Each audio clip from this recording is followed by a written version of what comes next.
Wengine walikula pesa ya Uhuru Kenyatta sawa sawa. Mimi najua kama katibu mkuu, pesa nyingi ambaye tulifanyia campaign ilikuwa inatoka kwa Mheshimiwa Uhuru Kenyatta. Alitusupport kihali na mali, ni ukweli. Lakini sasa si saa hii kuna mshenzi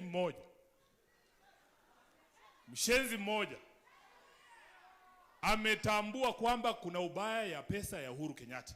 Nataka niulize Junet. Wewe Junet, pesa ya Uhuru ilianza kuwa mbaya siku gani?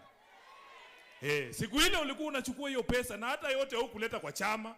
Ingine ulikula peke yako na mabibi yako. Siku ile tutaanza audit ya uchaguzi wa mwaka 2022. Ni vizuri umeanzisha hiyo debate, kila mtu aseme ile kazi alifanya 2022. Wewe ulikuwa unakula pesa ya Uhuru, badala ulipe agents, ukaacha hawa kina Wamunyoro wakatupiga 10-0. Saa hii tunalia huko nje. Kama sio wewe Junet, tungekuwa kwa serikali. So mimi huwezi nitisha bwana. Hawezi kunitisha. Wanasema Nairobi, ukipata sponsor mpya usianze kutukana ule alikutoa kwa bedsitter.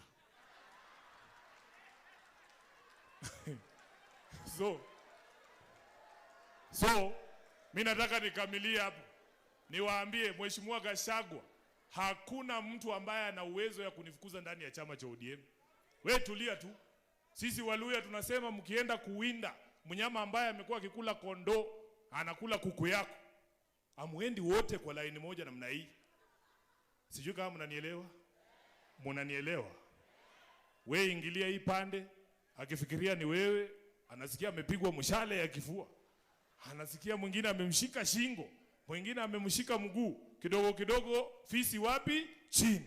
Kwa hivyo mimi nataka mkae ngangari. Sisi ndani ya ODM tunaamini kile kitu baba alituambia.